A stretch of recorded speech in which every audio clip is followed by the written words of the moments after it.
Hi everybody, it's Andy from James Neve. I had a really good question come in yesterday about mortgages and what would make a property unmortgageable.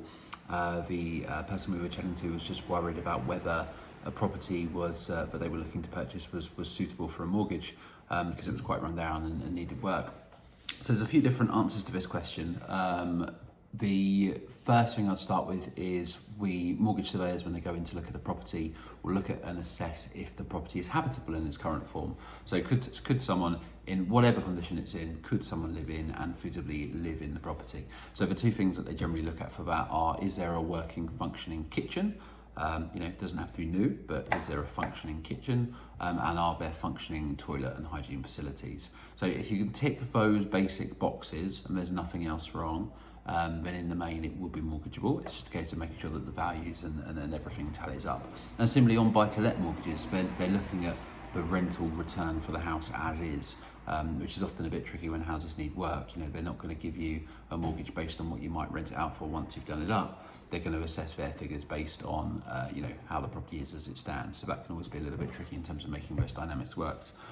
Another side of this conversation comes to structural issues. So if you walk into a house and there's huge big cracks and signs of subsidence and movement and everything like that, then often mortgage companies will be very cautious to lend. It's not normally a blanket no, but it's normally a, we want this checked out by a proper structural engineer before we agree to lend on it, and then further investigation works need to take place. So again, if you're trying to buy a house that looks like it has severe structural issues, don't just pre-presume that it's definitely not going to be mortgageable, but you need to go through that process and get the proper advice to make it work.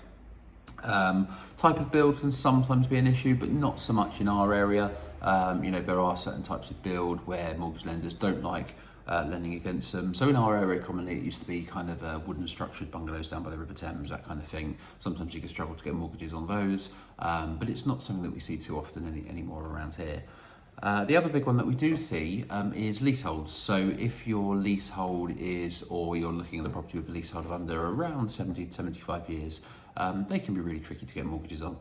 So that's where you need to have a discussion about how you structure a sale to include a leasehold renewal and all the sort of pros and cons that come with that. I think the best advice in any of this, though, is that if you are genuinely worried, you need to talk to a good mortgage lender, a good broker. There are specialist lending solutions that can help out in these kind of situations. Sometimes perhaps the property you're looking to purchase isn't the right one for you, and again, if we can run through those conversations and have that discussion, then we can work that out. But I think the most important thing, don't panic, get advice. Often there are solutions, just need to talk to the right people.